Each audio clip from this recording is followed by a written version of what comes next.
يا مساء الورد عليكم. هنعمل النهاردة مع بعض أكلة حلوة جدا جدا، مش هتاخد في التحضير بالظبط 10 دقايق وهتكوني محضرة الصينية الجميلة دي. بالنسبة لي هي بديل لصينية البطاطس بالفراخ التقليدية، طعم جديد وشكل روعة. ممكن تنفع في عزومة، هتبقى حلوة قوي قوي. ممكن كمان لو مستعجلين نتبلها على طول ونعملها، بس الافضل برضو ان هي تقعد في التتبيلة شوية. تتبيلة سهلة وبسيطة، مش هتاخد مواعين كتير، مش هتاخد وقت نهائي. وكمان معاها شوية من الخضار، قيمة غذائية عالية، وكمان طعم وريحة تجنن. يلا بينا نبدأ الوصفة بتاعتنا ونشوف عملنا ايه. معايا اول حاجة كده كوبايتين من الزبادي اللي هما الوسط، وحطيت عليهم كمان ملح، بهارات فراخ، وكمان 7 بهارات، وكاري، وتوم باودر، وبصل باودر، وكزبرة، وبابريكا، وفلفل اسود. كمان ضفت كده عصير ليمونتين، وحوالي ربع كوباية كده من الزيت، ومعلقتين من الصلصة مليانين، صلصة الطماطم. هي فيها بهارات كتير شوية، بس هي دي التتبيلة بتاعتنا يعني. خلاص هي كده جاهزت معانا، ما فيهاش حاجة على النار ولا كده، سهلة جدا وبسيطة، وكمان هتدي طعم تحفة. جهزت كده التتبيله. معايا بقى كميه من الخضار مقطعاها كده بالاشكال ديت، تقدروا تقطعوا التقطيع اللي انتوا عايزينه وتحطوا الخضار اللي انتوا حابينه. ممكن كمان نضيف بسله، ممكن نضيف فاصوليا، اي حاجه احنا بنفضلها. انا حطيت جزر وبطاطس وبصل، وكمان فلفل اخضر رومي، ممكن نضيف كمان فلفل الوان.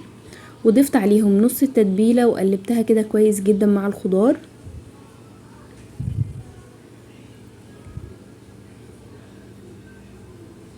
ومعايا هنا بقى فصين 3 كده من الثوم متقطعين شرايح بالطول اهو زي ما انتوا شايفين.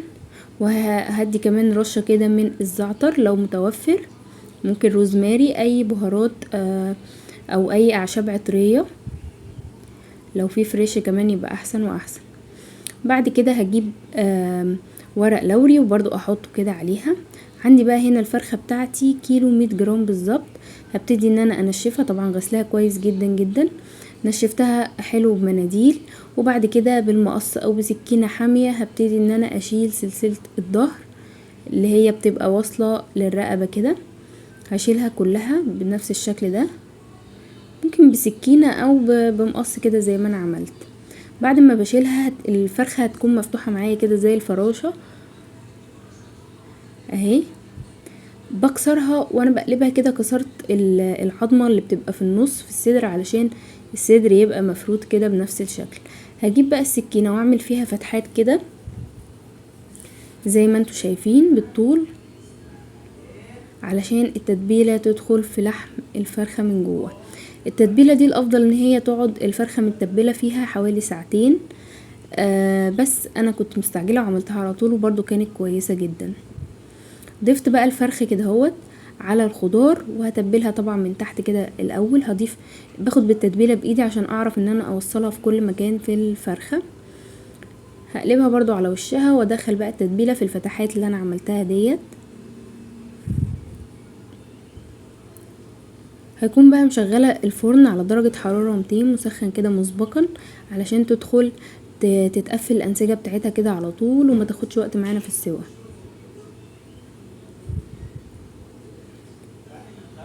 كده وصلت التتبيله في كل مكان في الفرخه.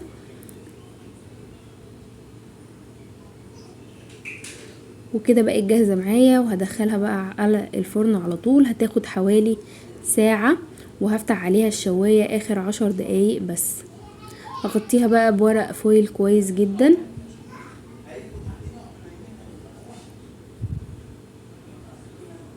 هحاول ان انا اقفلها كويس قوي كده بالفويل علشان البخار ما يطلعش. وهدخلها الفرن، هتطلع بقى معايا بالشكل الجميل دوت. شكلها حلو قوي وطعمها حلو، والخضار كمان كان طعمه لذيذ جدا جدا. قدمتها انا مع الرز البسمتي، ممكن تقدموها مع رز بالشعرية او رز ابيض، هتبقى لذيذة جدا، سهلة وسريعة وما بتاخدش وقت نهائي، ومفيدة، فيها خضار كتير، وفي نفس الوقت طعمه حلو، يعني اللي مش بيحب الخضار هياكل منه. طالعه مستويه اهي زي ما انتوا شايفين،